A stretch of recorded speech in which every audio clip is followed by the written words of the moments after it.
What's up, everyone, and welcome back to another episode of Two Sisters, One Book. I'm Carla. And I'm Amanda. We are two sisters, two moms tackling one book at a time. We are so close to the end of the book, and I'm wondering if some things are starting to piece together for you. Not all of it, I know, but just some things. So what are you thinking so far? It's an interesting book. I'm still trying to figure out what Tyrion is trying to do. That chapter we read kind of pissed me off, and then I was just like, oh, okay, never mind. But I'm still mad at him, but it's okay. I know you texted me like, the betrayal is real. Oh man, I was so mad. I was like, no, he didn't. But yeah, he did. Well, yeah, he did.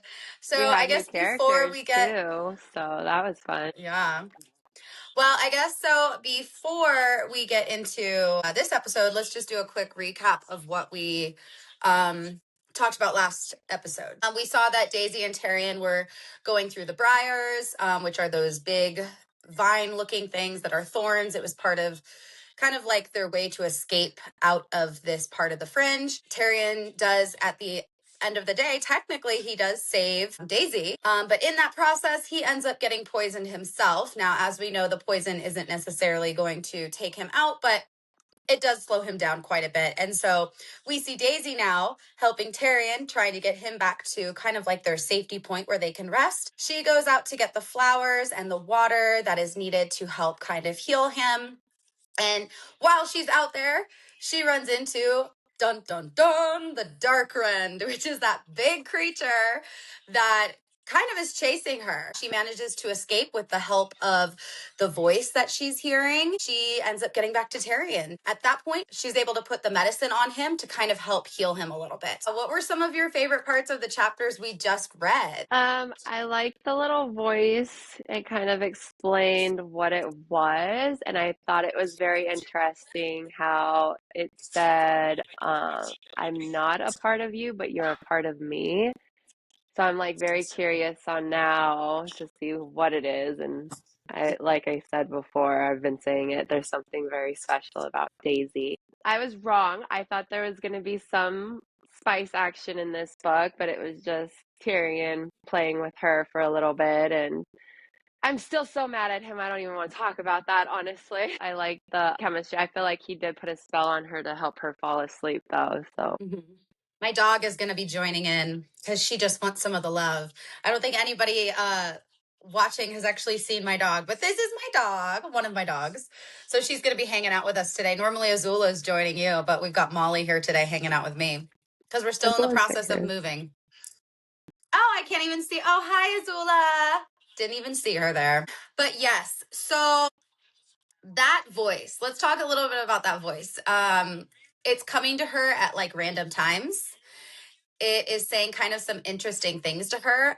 Daisy is sort of thinking that whatever this voice is, because she's not necessarily sure where it comes from, because I know she does ask, like, what are you?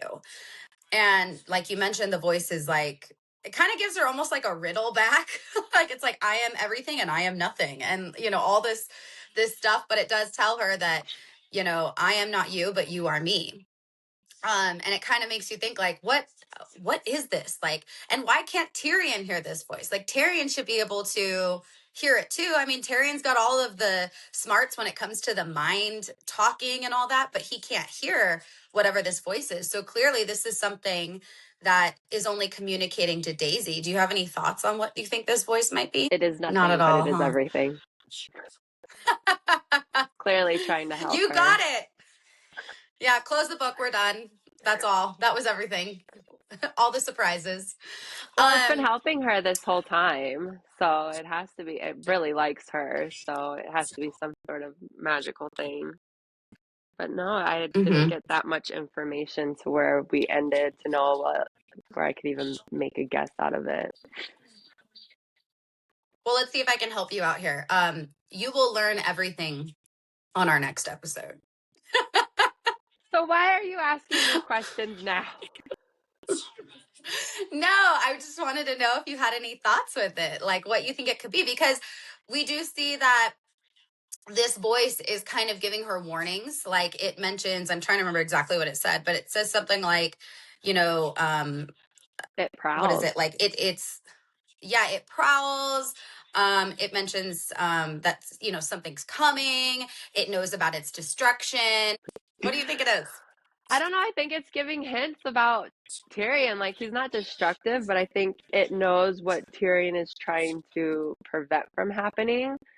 And it's like kind of just warning like something's coming. And I did like how Lexi's power was able to help her with stuff like that. But I don't think it was really warning her about the creature that we saw earlier. I think it was just trying to help her what's about to come. Because even then, when they moved from that whole scene, like there was nothing out there. The creatures were quiet, nothing was stirring. Even Tyrion was like, it was weird. Yeah, because usually he says that like there's usually a bunch of creatures that are there, not necessarily bad creatures, like it says like benign creatures, things that you would normally hunt, but there was nothing. The way I took it was there's no crickets, there's no ants, there's nothing.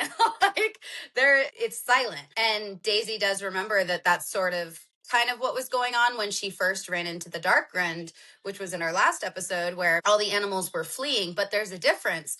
The animals were fleeing then. Right now, there is no animals. They're gone. And we're not seeing any sense of the dark rend, right? I would think if the animals were gone, the dark rend would be probably like right next to you. So that was kind of interesting that everything was just silent. And then we see Tarian kind of looking around like, and I think he was sensing what we now know to be his fallen, which I like those guys. You're going to get to like them just a little bit, but I yeah, already like I want to them. hear They're about fun. your thoughts on the whole betrayal situation. Because we do know that Tarian was, walking with Daisy and he gets to this group of people because Daisy could sense it with her power from Lexi that there were souls around. And this was right around when Yeah. everything was quiet. And I thought it was funny how she was like thinking to herself, she's like, don't worry, I got Tyrion to help me. And the fact that he like put his weapon away and he's all like, she's all yours. I was like, what? I was so mad. And he was all saying, don't worry, they should be gentle with you. And I was just like, man, he did say earlier that you're not going to want to touch me after this. And I was just all like, I think she still will. But after that moment, I was like, I would never want to talk to you again. Rather, you were just doing it to show me off or whatever. I don't think I would probably talk to you ever again. I'd be like, you're an asshole. Like, that's not Mhm. even a funny trick. But I guess the way he likes to play it is. So, Well, and even going back, like, after they had gone through the briars and Tyrion is hurt and he's poisoned and Daisy goes out of her way, she like risks herself being out by the dark rend and she's sitting there trying to scoop up the water and she's like, we're almost there. And she's staring at this creature that's like clearly freaking her out. Um, but she obviously does a lot for Tyrion, and when she comes back, he tells her at the beginning of these chapters we read, if it was me, I would have just gone for myself. Like you continue to impress me because for himself, he's like, I would have just kind of left you to die. And it goes to show Daisy's character of like, well, you scratched my back, I scratched yours. You saved me, so now I feel the obligation of saving you. But I think really she wants to save him. And she mentions it so many times in the chapters we've read that she would basically miss him. She would miss his company. I think a lot of that goes back to her attraction to him. yeah. Yeah. I feel like she couldn't kill him either way though, because she doesn't know where she's at. She doesn't know what's poisonous. She doesn't know what she's supposed to be doing. So if it was me too, I'd be like, crap, I'm kind of forced to save you. Mhm. But we know she's not forced to save him. We know that she wants to save him and she cares about him and everything. I'm just saying what I would have done in that predicament. I would have been like, crap, I can't let you die, even though I want to let you die because I don't know where I'm going. Mhm. Yeah. Well, and if you think about it, also Tarian's his survival really came down to Daisy in two different forms because not only was he relying on her to go out and bring the flower back to actually physically help him, he had to trust her with that, but he also had to hope, which is kind of out of Daisy's control, that she was able to survive whatever was out there. He had to put a lot of kind of faith and trust in Daisy, which we see that she was able to survive. I mean, she was able to make it back, but I don't think she would have made it back had it not been for the help of that voice that was talking to her, Oh, for and sure. even She Tarian would was have died. surprised. Yeah, because she even Yeah. said like warriors and people in battle, they're terrified because she felt so embarrassed how scared she was. And he's like, don't. Hmm. But yeah, no, she made it out, and it was 1000% because of that voice. So we also kind of learn that this pulsing that they've been feeling that was associated with the dark rend wasn't the footsteps, right? Because I think it's fair to assume that we both were under the impression that that pulsing, that movement on the ground that she was feeling and that Tarian could feel was from the footsteps of this dark rend. Like I kind of picture that in my head. I'm like, it's like a giant. Every time it walks, a footstep, you feel the whole earth just vibrating, right? But it turns out that it was actually sonar. So the dark rend was pulsing out a sonar, which is I think kind of like it's. I mean, if I had to guess, I would say it's almost like its attack or its way of fighting by sensing anything in the area to automatically kind of freeze that, you know, person or animal and portray fear in them, which we come to find out. Tarian says, well, it's never frozen me. But I almost think that has something to do with the amount of fear that Daisy was feeling. Because, I mean, she was saying she was about to pee herself. She was so scared. And I think it's safe and fair to assume that I think anybody would. But I think that also added into some of her fear is that this dark rend was kind of forcing fear into her mind. Because even in this entire land of fairy, we see a lot of stuff happening with the minds. Tarian can talk to her through the mind. He can also block her out. We have this creature being able to push fear into her thoughts and into her feelings. But I thought that was interesting. And actually, the first time I read this book through, Hold on. I didn't catch on to the sonar. They did? Oh, you got two eggs? How exciting. It's okay. I'm almost done, okay? And then we'll get it after we get coded. Can you put the eggs up where they go so they don't break? Okay, in a little bit you can. Okay, put the eggs up so they don't break. He's my egg collector. He's like, I got you, Mom. Don't worry. I got the eggs. I heard the chickens. I knew what was up.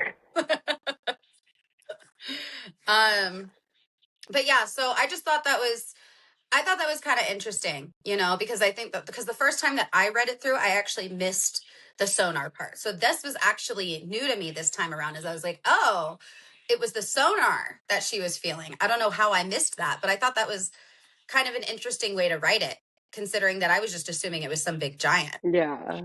Yeah, no, those are fun. I think of it as like a water animal that it pushes sonar out so it knows exactly where it is and how far it is by the sound bouncing back to it and stuff. So that was pretty cool how that was one of its features it had. Yeah, no, that was cool.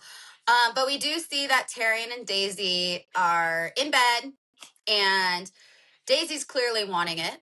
Tarian is I obviously really wanting it himself, but he is really pushing her away. He's really I feel like he's coming up with all kinds of excuses to not have any intimacy towards her. And it kind of goes back to even back in the hotel room where he was like, you know, I'm going to lose control, like, you know, I can't do this. And she really pushed it on him. But we do see a little bit of self control coming from Tarian's perspective. And the way Daisy's interpreting it is she thinks he doesn't want to take anything more away from her. Like he already took her kiss.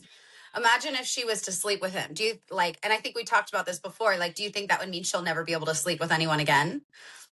You know? Probably. I would I would think that if you took someone's kiss, I mean, that's kind of limiting you regardless. What are you gonna I mean, I guess you could go sleep with someone without kissing them, but I don't know. The whole thing just seems interesting. But then we come to find out, I think he is afraid of betraying her too much. I think he is starting to have these incredible feelings towards her, and he knows that he's probably going to end up screwing her over, as we see in the next couple chapters, because they make us seem to believe that he's basically selling her off to these people. And he's like, I told you, you wouldn't like me for long.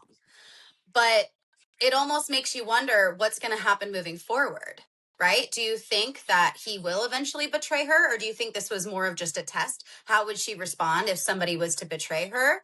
Would she be able to take these people out? Would she not be able to take these people out? It goes back to maybe, is he training her because he cares about her, that he doesn't want her to not make it because of these feelings he has to her? I don't know. I found all that kind of interesting. Hmm. I thought they said it in the book. He did all that to like show that she could handle herself and stuff. Well, she can, but when he was bringing her, he was basically giving her almost as the way Daisy interpreted it is you're basically selling me to these people because she didn't realize that he was part of this group of 10, right? This fallen group. And so I don't know. It's the hardest way for me to explain it, but I think for me, the way I was thinking of it was maybe he plans on betraying her when he gets to his kingdom and he's developed this sort of you know these feelings for her that maybe you're right, maybe he is training her so that when they get back to his kingdom she's able to really fight off these people because maybe the people that he could be bringing her to, the people in his kingdom, are much stronger than his fallen. So maybe he wanted to see how well would you handle against my fallen. Do we need to move training up a little bit more? I don't know, those were things when I was first reading that were coming up into my mind. So I didn't know if you got any of those similar vibes or if it was completely different for you.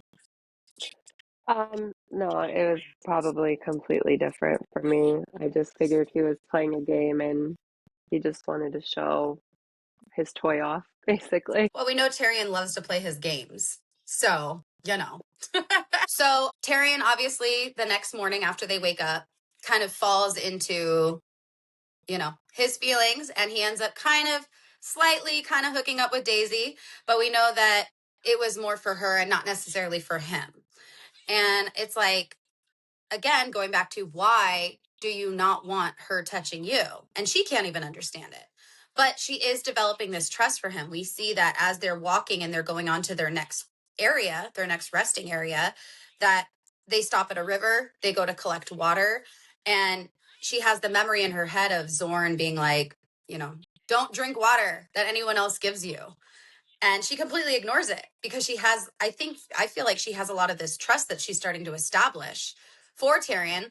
Little do we know he ends up kind of screwing her over shortly after that. But I don't know. Well, no, it was fun. I do like her little talks that she has with herself in her head with Sword. I did like how she kind of pushed that away because she's all like the situation I'm in doesn't really count for this. And I do like how she was very cautious because, in the human world, you do have bacteria and other stuff in our water system where some streams you can't drink straight from that water system. So she was all like, well, I guess I'll go slow. And if I'm shitting my brains out later, we all know why. I don't know what I would do in that situation, only because I would be the one who would be like, well, I don't want to die, but either way, you would die of thirst because you have to drink something. But the Fae body and the human Chester body are two completely different things. So the fact that she did it was great. And the fact that he was carrying her water skin plus an empty thing. And I did like how she mentioned this kind of like a safe house. Why don't you have food and supplies in here? And he did mention that no one ever uses it. So it's just one of those things where, oh, so that was like complete luck if you really think about it, that they had that little spot for them to hide in. And then they were Yeah. walking for just a little bit, and then all of a sudden she sensed four souls, four males, and I loved how she was breaking it down like they have tattoos, they have muscles, this is it. They look like they're fast, they have a weapon, but it doesn't look like the weapon that's in my hand, so I'm able like it doesn't look like it would shift. They're wearing necklaces. I could choke them. They really want me to choke them out. And I'm like, I don't think I would have ever thought about stuff like that. I would have just been like, crap, I'm screwed. How am I going to get out of this? But she's like breaking everything down. And then the second she said, good thing I have Tyrion on my side, is when he's just all like, sorry, little dove, you're on your own. And I'm like, oh my gosh, this is too much for me right now. Because the chapter just ended like that. It was cool to Mm-hmm. watch how she was able to take four men down by herself. And then he started using his magic to hold her down. And I was just all like, this jerk. Like, oh my gosh, I was so mad. Mm-hmm. I'm still mad at him. I still have a little anger towards him right now. But the fact that he Yeah. stopped the blade, she threw the sword. I want one too. Right. The Yeah, it's fact kind of that, like a cat playing with its mouse. yeah, I thought it was fun. But our girl was able to and it'll handle it all kind of by herself and everything. So I thought that was really good. Like her training from Kyrian and Lexi and Mordecai, and probably more from Zorn than anything else. So I like her little sweet flashbacks of her family. It kind of makes me sad that we don't see them right now. Yeah. Now, doesn't it make you like really like Daisy as a character? Because again, we don't have this girl who just came out of nothing and she's like, oh, all of a sudden I'm a great fighter. Like we know Daisy's been training for a long time. And so I think when it comes to even just this writing style, it saves so much time on being like, oh, well, she's practicing her fighting skills and all that because she already has those. And it's more believable as a reader versus, oh, this girl learned to fight 2 weeks ago and now all of a sudden she's this, fantastic warrior. Like I just can appreciate that so much with Daisy and I think that's why I really like her. Yeah, no, they built her character up, and you probably see more training through the other books and everything, but the writing was really good on Daisy. She Yeah. does bring up all the time that she's been training for a while, so it's not one of those things where it's, okay, well, I trained a couple of times with my family and that was it. They put her Mm-hmm. through a lot. Yeah. So let's talk about these group of people that are with Tarian. So we know they're called the Fallen. I think he called them the Unlovable or The something. I'm Unloved. trying to remember. The Unloved. Yes, he called them the Unloved. These are some very interesting names for like his group of, I would call them almost like warriors. Like it's like almost like I would see him as their leader. But we learned some interesting things about them that they're almost Tyrion describes them as like prisoners almost like Daisy, that they aren't a part of any clan or any kingdom, that they've sworn allegiance to him and that he would do anything to protect them. But I thought using the term prisoner like Daisy was kind of an interesting like an interesting wording because if they gave everything up it seems like it would have been a choice, but the way he makes it sound is that it really wasn't a choice. But we know that 4 of the 10 fallen came looking for him because they were worried about him, and she's like, oh wow, you have people who are worried about you, good for you. Like Right? I was like, yep. I would have been Yeah. like, ouch. And then I know. But Tyrion, any insult Daisy throws at him, he takes it and he's like, oh, thank you. And can I also say really quick, because this is on my mind and I don't want to forget it, she has now ruined not only 2 shirts of his, but now a pair of pants. Oh, yeah. Yeah, because now he's got a hole in his pants and he's like, I'm not the type of guy that can rock a patch. I was like, oh, Amanda's probably like appreciating this so much right now because he's like, you ruined my pants now. What am I going to do? He's going to run out of clothes next thing you know. Yeah, he's like, blood I could wash off, the dirt I could wash off, but a hole? No, that is not my style. I was like, I get it, but you're a jerk, so you deserve it. Yeah. Yeah. But so yeah, so we meet the Fallen. So we meet Lennox, we meet Ryodan, Niall, and Darian. I picture them as probably his main people, but I don't know, I guess we'll find out later. But she looks at them and she's like almost instantly attracted to them. And I feel like this is another up she has on him because he reminds her, he's like, don't forget, you're only allowed to kiss me. He's like, I would hate to have to kill my fallen. It's like, what a bad position for Tarian to be in. And for these guys are probably like, don't get too close to her because if she tries to jump out and kiss you, we're screwed. Like, It's funny because they could all read her mind too.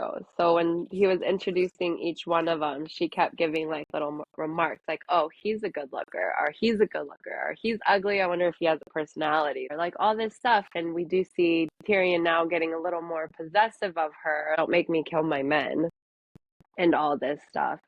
And I like how the 4 of them can hear her, and then when she realizes that they start bickering about each other. Well, at least I'm a good looking one. Well, be careful. You better watch out because you're going to start losing your points for personality type thing. And I guess they've been bickering about this the whole walk there. So in my head, I was laughing because it just seems like I feel like these 4 are going to be really great. They're going to be funny. So I'm wondering how the other 6 are going to be. If they have any of the same personalities as Tyrion, like, I don't know. I feel like there's going to be a lot of laughing because it was just, they're funny. They look like Vikings and they're like, well, what the heck is a Viking? Why did you call me a Viking? And then, of course, she's all grumpy, like, oh, they raped and destroyed people in Europe and all this other stuff. And I wonder what his face was when he heard that, like, oh, I don't want to be a Viking. Like, are, oh, I sound like really cool, like, so that was just Yeah. fun.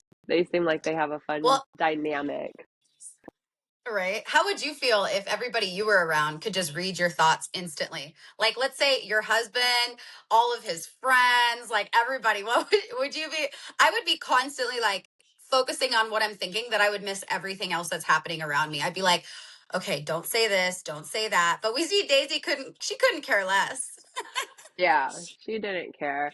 I would definitely try to figure out how to block them out, or I would pick the most annoying song and just sing that on repeat over and over and over again. But we do see that they do block her out, and it's just like I want to learn how to block you out because they even said you're so obnoxious, like you think so loud, and she's like, "Well, stay out of my head."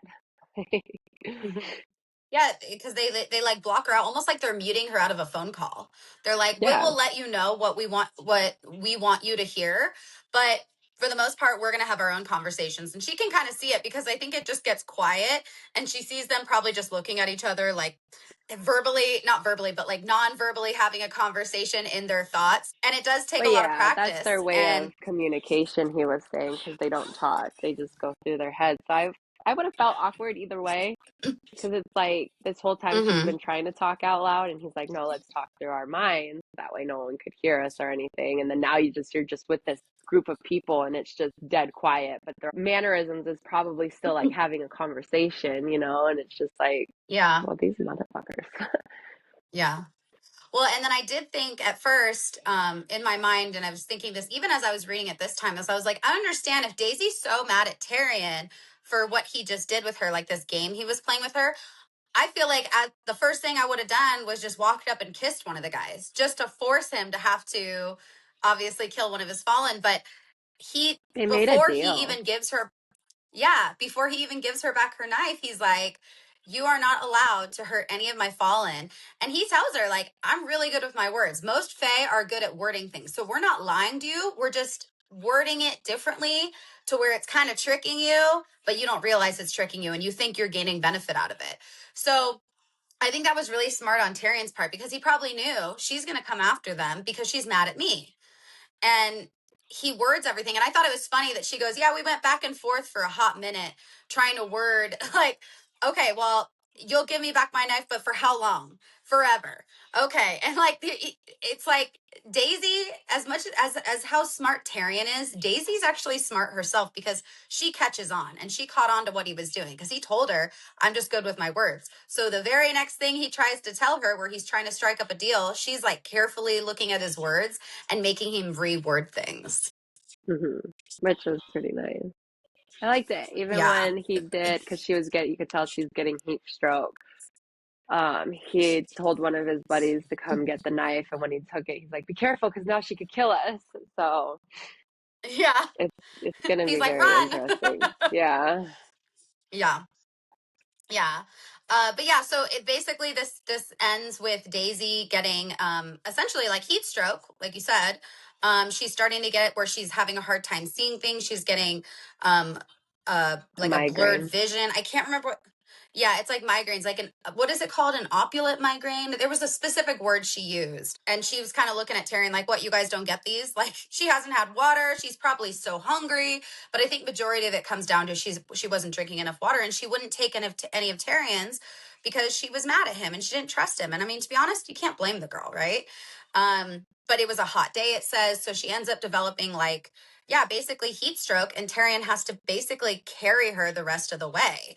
And that's kind of where the chapter ends. But one last thing I wanted to say is so far, I think when it comes down to Tarian's plans, this is kind of what I have got. Yeah, this is what I have grasped as a reader.